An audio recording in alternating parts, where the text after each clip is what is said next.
l'actualité économique et financière sur i24 News. Bienvenue dans Économie le Mag. Au sommaire aujourd'hui, il est plus gros par ses revenus qu'Amazon et eBay réunis. Alibaba s'apprête maintenant à enfoncer les portes de Wall Street.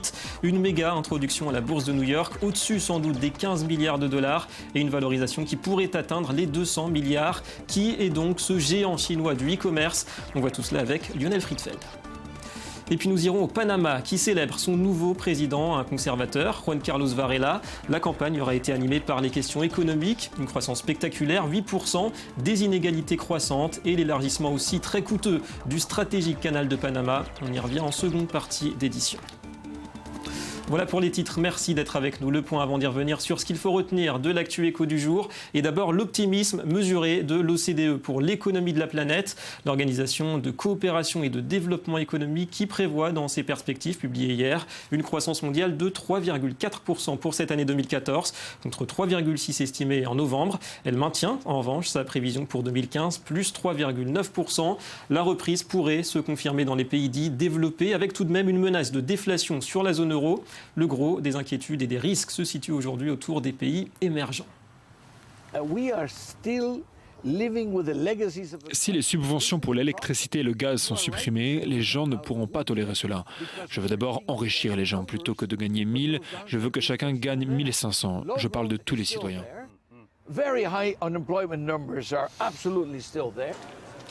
En France, nouveau coup dur pour l'opérateur Orange. Les données de 1,3 million de clients et prospects ont été dérobées il y a environ 3 semaines, le 18 avril. Nom, prénom et parfois même adresse mail, date de naissance et numéro de téléphone.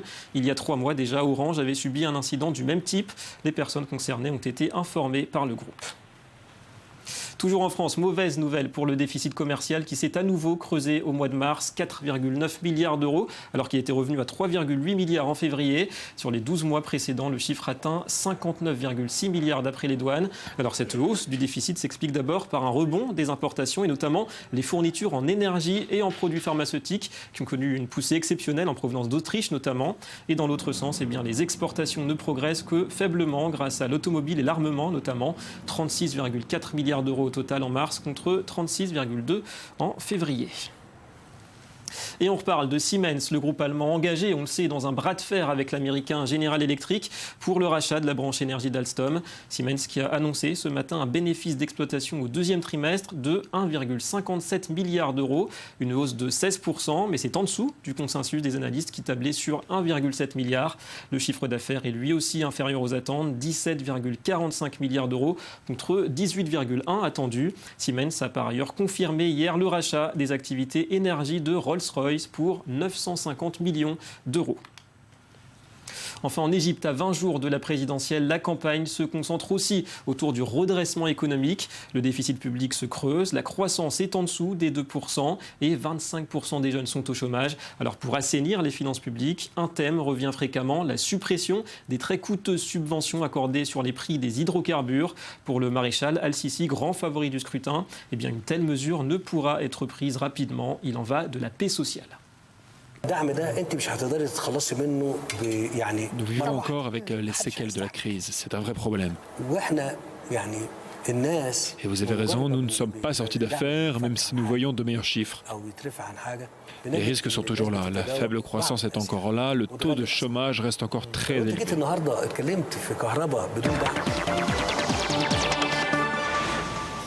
Wall Street nous servira de station d'essence pour faire le plein et poursuivre notre développement. Alors difficile de faire plus explicite, ce sont les termes de Jack Ma, le fondateur d'Alibaba, numéro 1 chinois du commerce en ligne. Il s'agit d'un mémo non officiel qu'il aurait envoyé aux salariés de son groupe, car Alibaba a lancé hier sa procédure d'entrée à la bourse de New York. Une introduction qui s'annonce historique, 15 milliards de dollars attendus pour le volume de cette levée de fonds.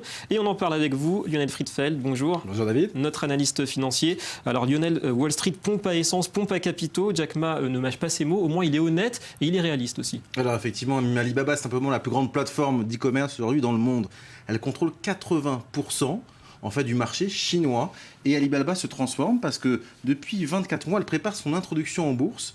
Et donc, elle fait un certain nombre d'acquisitions. On l'a vu la semaine dernière. Elle a racheté le YouTube chinois, une participation de 20% pour près de 1,3 milliard de dollars.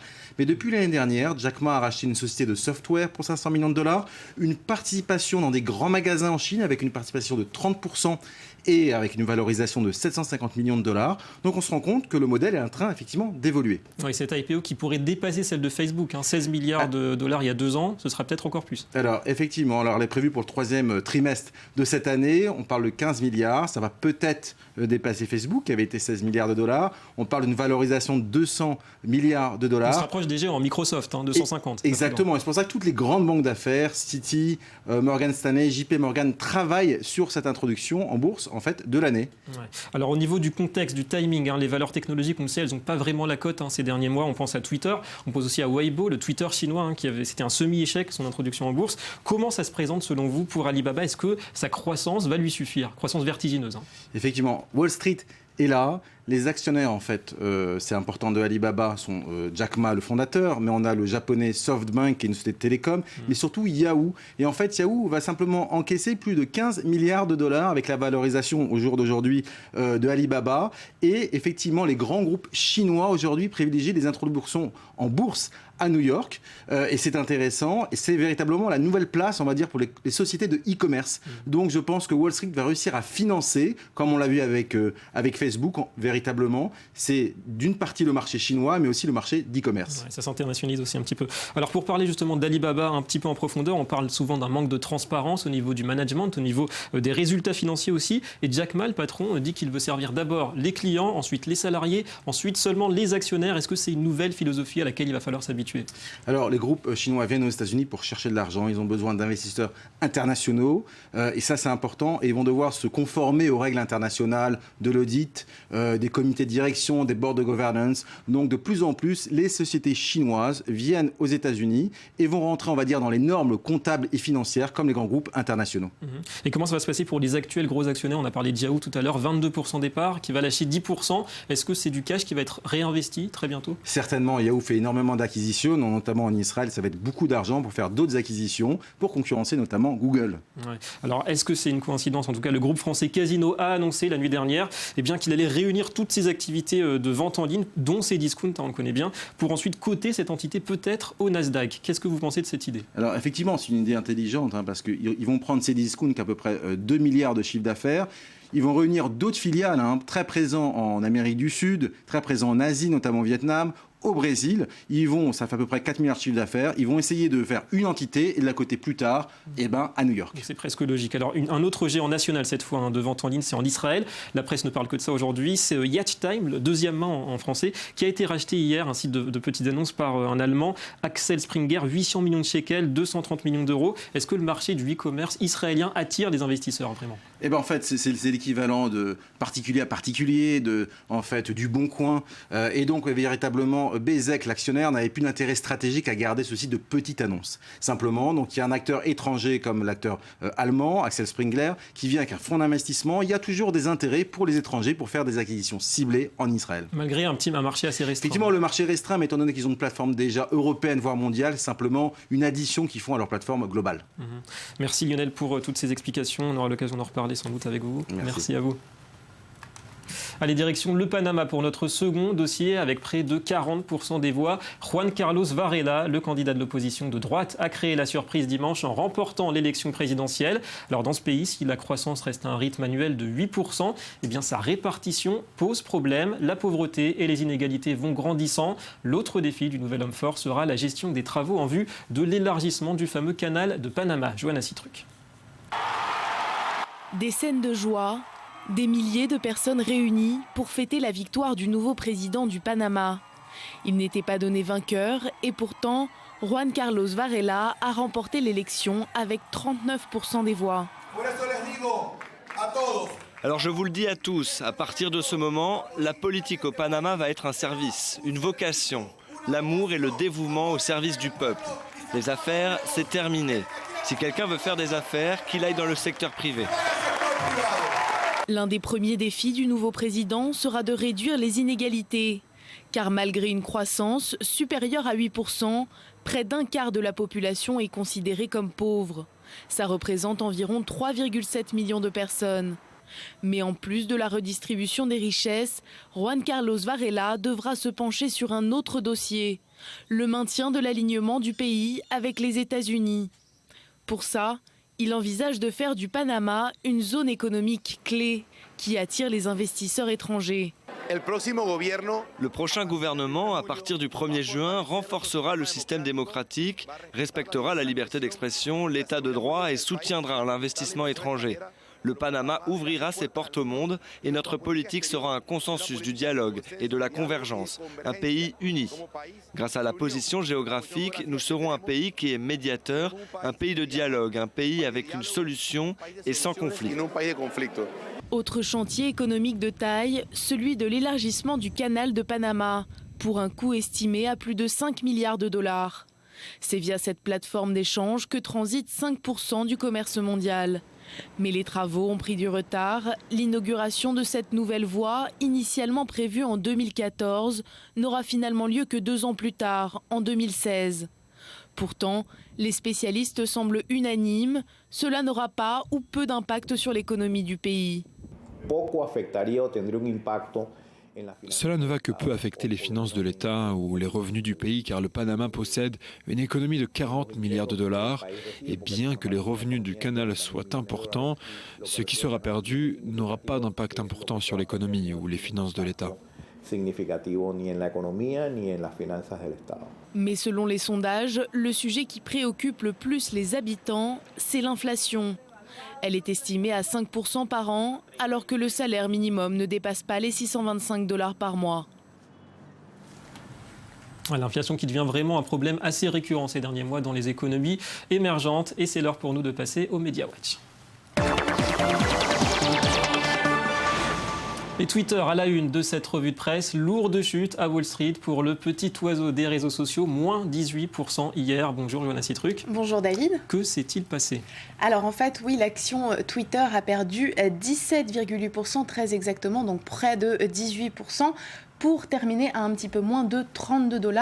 Alors au total, les pertes sont estimées à 4 milliards de dollars. Et ça avait pourtant commencé en fanfare. Oui, ça avait plutôt bien commencé. En fait, la raison, donc, c'est que hier, mardi 6 mai, c'était la fin du lock-up de 6 mois. Alors qu'est-ce que c'est qu'un lock-up ? C'est une période pendant laquelle les actionnaires d'origine, c'est-à-dire les premiers à avoir reçu les actions lorsqu'elles ont été émises, eh bien ces actionnaires, ils ne peuvent pas vendre leurs titres donc pendant cette période. Ils sont bloqués pendant donc 6 mois.